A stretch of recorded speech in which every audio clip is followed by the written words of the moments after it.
Our next speaker is Ignacio Ahedo from Eclipse Foundation, and he will tell us about how open, connected, and compliant, how Oniro builds seamless global smart ecosystem. Welcome on stage. Thank you. Thank you very much. Well, hi everyone, and thank you for joining me today. My name is Ignacio Ahedo, and I'm the Oniro Program Manager at the Eclipse Foundation. In the next few minutes, we'll explore how to leverage a truly global collaboration to overcome the common impediments that are hindering the work of developers and manufacturers in the smart devices field. So let's go. And it is 1989, where the world of basketball changed forever. FIBA recognized its rules were outdated and unjust, and finally voted to allow professional players into the Olympics. This paved the way for the legendary 1992 Dream Team. We, as of today, we are facing a similar lock-in here with two very dominant OSs in the field that are limiting choice, innovation, and also compliance with European standards. The American Dream Team moved quickly from being a contender to a frontrunner, and we in Oniro, that is the Greek for dreams, we are not entering the game just as another underdog. Our dream, the one that we are pursuing, is just to become the real frontrunner for the global alternative in terms of our real global collaboration and also providing a unique developer experience. As the original Dream Team represented an American triumph by transforming the basketball worldwide, we are aiming to secure or to ensure a European triumph, in that case, ensuring digital sovereignty and also open standards for the global market. That said, in 1989, we do believe that it is time for, as the rules of the game have changed, we do believe that it's time to defeat those limitations. So, through the context that we will see, there is the challenge that has been impacting developers and manufacturers in the smart devices field for years.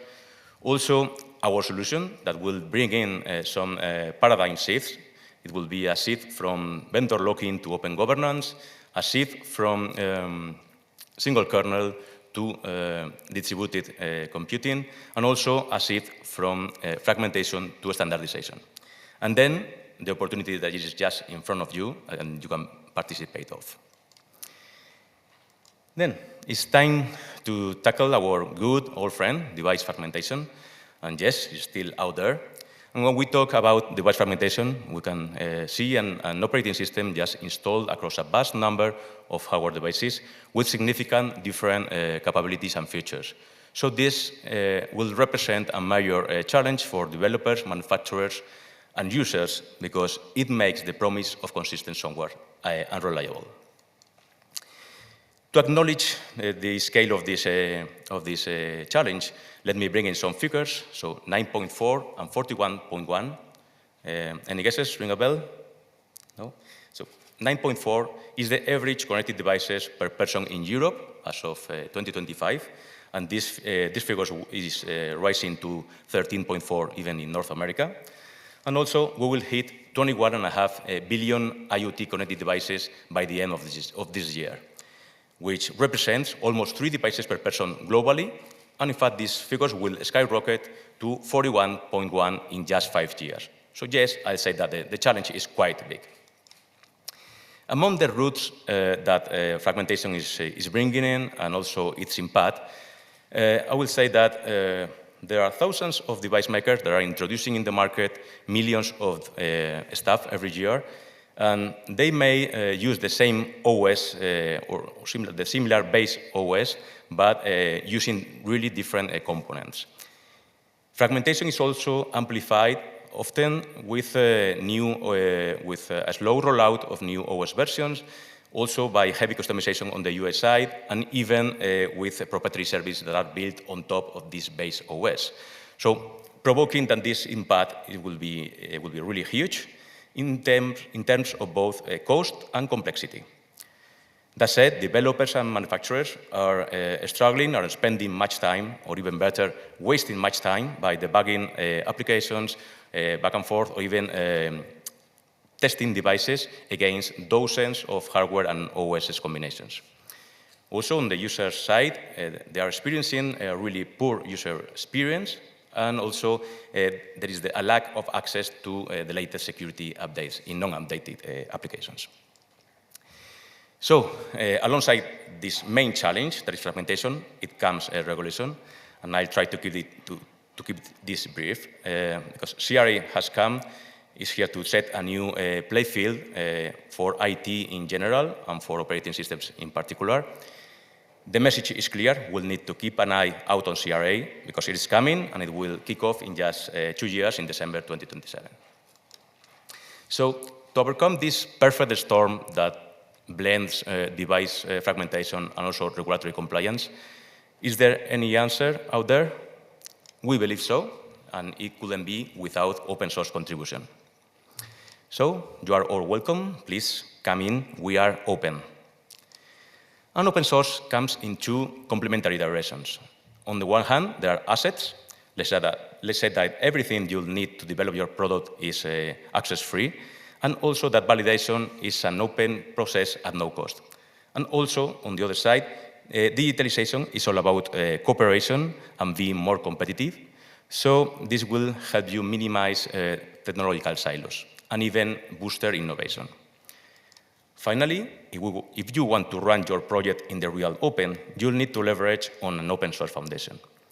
That said, by hosting it by the Eclipse Foundation, you will ensure that your project will be governed with our core community values in an open, transparent, meritocratic, and vendor-neutral way. So, open source, open opportunities, but when it comes to go global, there are more challenges ahead. And we can wonder, what does being global mean? So you'll need just to understand that we are collaborating with the Chinese community. So just to ensure effective communication, we'll need to connect the Chinese preference for implied meaning with the Western European need for straight talks and even clear reasons. On the tooling side, there are no tool that has been anonymously adopted at this time. Mail even is not as universal as we might think, and there are more repositories than just GitHub and GitLab. So we'll need to keep our focus on providing a unique developer experience as the main growth vector. Then we'll go to introduce Oniro. And while AOSP is a mobile-first monolithic OS with a Linux kernel, Oniro and OpenHarmony were engineered from the ground up with a modular multi-kernel architecture, leading to low latency, which is essential for connected devices and real-time control, and also with seamless collaboration, which enables one application to run across all sorts of devices. Plus, providing a layer of consistent APIs here will help address fragmentation, which is still one of the big weaknesses of Android. So, to have the wide overview or a big picture here, I'll say that OpenHarmony is an open source framework and platform from the operating system of smart devices. This is hosted by the Open Atom Foundation in China with more than 8,000 contributors and over 120 million lines of code. On the other side, we have Oniro, which is an OpenHarmony compatible distribution that is focused on the European market. In this case, it's hosted by the Eclipse Foundation, which is based in Europe. So, more than just a single open source project, we do have Oniro and OpenHarmony as sister projects that are hosted by two foundations that collaborate for a global success. That said, Oniro bridges the gap between these two cultures, providing multiple aspects that are very well depicted in our motto, think global, code local. It all starts with OpenHarmony specification. This will follow Open Atom Foundation specification process, and it will reveal three assets. First, we have OpenHarmony distribution. Second, we'll have Oniro specification, which is a superset of the OpenHarmony specification, in this case, following Eclipse Foundation specification process, and by that, aligning very well with EU regulation. And third, we'll have Oniro distribution, which provides Oniro and OpenHarmony compatible products. When we will need to think of Oniro as an extension that will expand OpenHarmony capabilities. It is based on a modular multi-kernel architecture, as we mentioned before, and we are providing an abstraction layer of the underlying hardware while trying somehow to avoid this fragmentation. We also provide a wide spectrum of European innovation here, and I will highlight 3 projects. One is our IP toolchain project that secures licensing compliance. Also, we are bringing in React Native, which is seamlessly integrating all kinds of applications. And in the IoT field, we are leveraging Eclipse Canto to empower edge devices with extended IoT capabilities. So yes, CRA has come. It is also a challenge, but we would like to turn it into a competitive advantage for Oniro. Manufacturers are responsible for fixing security issues for their projects, but the good point here is that they need to report them back to the projects, so just strengthening them as a whole. And also, as in the Oniro working group, we are closely working with the Eclipse ORC working group, just to be ready from the very beginning to help support our members with everything related to CRA.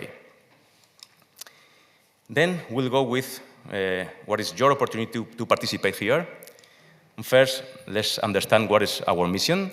So the Oniro working group mission is to foster an ecosystem of organizations, and you could be part of it, that supports the community. You can even play a role here in the production and evolution of the Oniro operating system and platform. At this stage, you should be wondering what's needed for you. So as a developer, no more headaches. Just build your apps once and run them everywhere.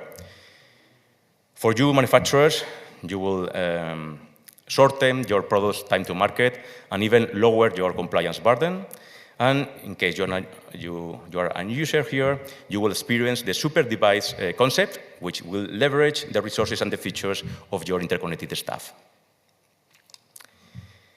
If we all want to achieve our results, for sure that we'll need to commit with our communities, and we will do that through these 3 pillars. First, and it is really key here, providing a really unique developer experience through continuous improvement of tooling, documentation, and community responsiveness. Also, extending the product range and use cases, and we are looking forward to sparking new conversations here today. And also by strengthening the collaboration, the cooperation with the Open Harmony team for ensuring long-term global collaboration. So, how to get started? Feel free to explore the documentation. You can take a look to the working group charter, the projects, our video tutorials, or even jump into the code. Please download the Oniro IDE VS Code extension from the OpenVSX market and simply start coding or contact us by email or in our other social media channels. Also, for a first-hand experience, I will encourage you to participate in our upcoming workshop later on today. It's 5 p.m. at Crane Hall, and where our colleague Pavel will provide us with an introduction to mobile app development with Oniro and Open Harmony. No experience is required, so you are all welcome there. So then, open, connected, and compliant. These are the 3 strategic takeaways from today. And remember, we also do have an European Dream Team, so go play this game. Thank you. Thank you very much.